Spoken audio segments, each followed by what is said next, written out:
Bonjour, bienvenue dans cette vidéo. Aujourd'hui sur Blender, nous allons voir ce numéro 37 qui portera sur la fonction Screw.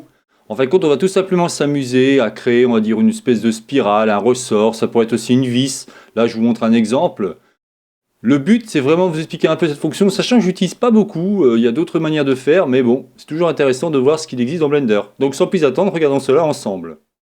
Très bien, donc ce qu'on va faire, c'est qu'on va utiliser la fonction ici Screw, vous voyez, qui va vous permettre de créer par exemple des ressorts, des vis et ainsi de suite. Alors, ce que j'ai fait, j'ai tout simplement créé ici, si je me mets en mode objet, j'ai tout simplement ici un cercle et ici, on va dire un vertice que je me suis amusé à faire un extrude. Mais faites en sorte de faire ce trait-là au même niveau, c'est-à-dire que si vous prenez par exemple le premier, vous faites un Shift D, vous voyez, on met comme ça, après vous faites un extrude, on force sur l'axe Z et comme ça on est bon. Donc là je l'enlève parce que j'en ai pas besoin, puisque moi j'ai déjà fait mon élément. Donc ce qu'il faut que vous compreniez, c'est que là, ça sera donc le centre, ça sera donc le diamètre, pardon, de votre ressort, par exemple. Celui-ci, ce petit curseur 3D va servir en fin de compte à centrer votre élément. C'est-à-dire que là, vous voyez, on a donc le cercle, il va faire ça. Il va aller donc à peu près jusqu'à la moitié, donc on va dire à peu près ici. Et tout doucement, il va faire des itérations. Je vais vous montrer tout à l'heure.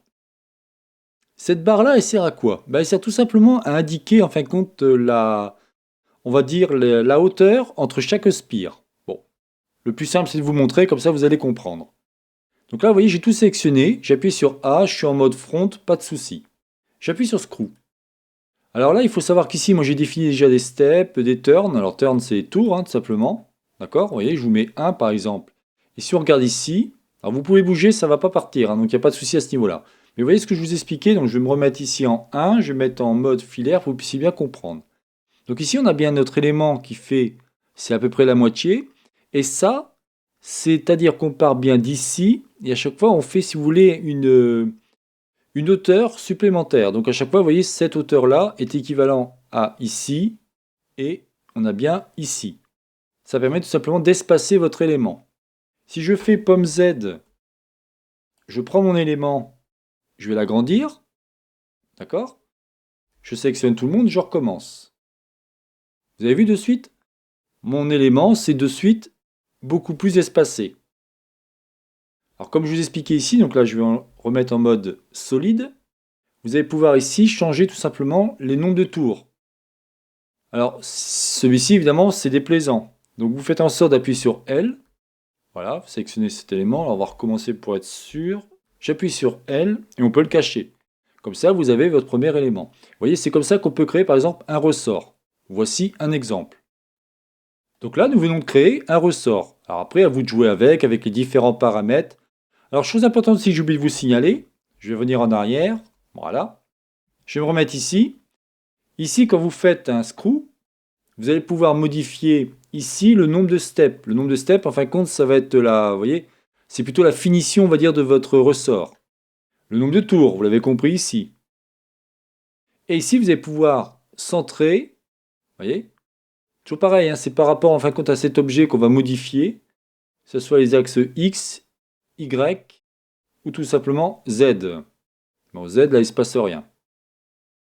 Voilà une première, on va dire, un premier test que l'on peut faire avec. Alors, on va regarder d'autres choses. Je vous ai fait différents calques pour que vous puissiez bien comprendre. On va prendre maintenant celui-ci. Alors là, vous voyez, c'est plus un cercle maintenant, c'est une forme différente. Donc là, c'est pareil.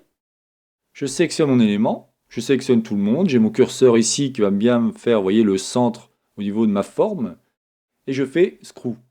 Et si vous pouvez regarder, donc ici, je vais faire en sorte aussi de l'enlever parce qu'il me dérange. Voilà, et je le cache. Et vous voyez, c'est assez intéressant parce qu'on va de suite pouvoir faire des formes complètement bizarres. Alors là, c'est pas très beau, pourquoi? Parce que celui-ci, si vous voulez, il est brut de pomme, hein, c'est-à-dire qu'on n'a pas fait on n'a pas appliqué de modifier, on n'a pas fait tout ça. Mais vous pouvez faire des trucs assez sympathiques dans ce style-là. Regardons un autre exemple. Alors là, je passe en mode objet, troisième calque. Et on peut faire aussi une vis, par exemple. Et là, c'est assez sympathique. Alors pour la vis, c'est assez simple. Donc là, ce que je vais faire, c'est que je vais l'enlever. Je vais me mettre ici. On va faire Shift C. Ici, je vais faire un plane. On va se mettre en mode Align to View, édition. on prend un vertice, copier-coller, on le met ici, on appuie sur L pour tout sélectionner, hop, et je supprime. Ah, pardon. Pourquoi il n'a pas voulu? Alors, on va faire différemment. Faire comme ça, et comme ça. Et là, cette fois-ci, je supprime, mais ce qui m'intéresse, voilà. X, voilà, parfait. Je prends B pour sélectionner mon élément. Je vais me mettre ici, donc G, et on va se mettre à peu près, on va dire ici. Cette fois-ci, il y aura moins besoin de choses. C'est-à-dire que là, il y aura besoin du curseur 3D, bien évidemment, pour pouvoir faire l'itération. Mais il y aura besoin juste de 2 points. Alors vous l'avez compris, en fin de compte, grâce à ça, je vais pouvoir faire un tour, on va dire, autour de ma forme, mais en même temps, je vais monter d'un cran. Et c'est ce qui va nous permettre de créer une vis. Regardez, je vous le fais de suite. Je fais screw. Alors là, à mon avis, mon curseur était mal mis. Et oui, vous voyez, il est mis au mauvais endroit. Donc, on va se mettre plutôt ici. Pour que celui-ci puisse faire le centre, sinon il va s'écraser et ça n'ira pas. Donc là, je recommence et j'appuie sur screw. Et là, vous voyez, on a un début, on va dire, de pas de vis. Si je vous montre un autre calque que j'ai fait, comme je vous montrais tout à l'heure dans l'introduction, si on regarde ici, c'est comme ça que j'ai réussi à faire ça. Alors après, c'est vrai que je voulais peaufiner, j'ai fait en sorte, je ne sais plus si je l'ai mis ici peut-être. Il y a différentes manières, mais vous pouvez déjà faire comme ça. Et après, il va falloir, si vous voulez, alors je vais peut-être vous montrer plutôt celui-ci. Hop, voilà. En fin de compte, ce qu'il faut faire après, c'est peaufiner. C'est-à-dire que là, vous voyez, on a ma forme. Regardez, je me mets en édition. On n'a pas encore vu la fameuse couleur rose, on verra ça un peu plus tard. Mais après, c'est à vous de refaire les faces. C'est tout simplement, vous savez, quand vous modélisez, le plus intéressant, c'est de pouvoir dire, ok, qu'est-ce que je peux faire avec ça? Ok, ça m'a fait ce genre de choses. Ah, intéressant, mais qu'est-ce que je pourrais faire d'autre? Et après, à vous de reconstruire les faces. Ça, on appelle ça la retopologie. On verra ça un peu plus tard, car ce n'est pas pour l'instant la leçon. Je voulais juste vous montrer un petit tour d'horizon, comme quoi ce qu'on peut faire avec l'outil Screw.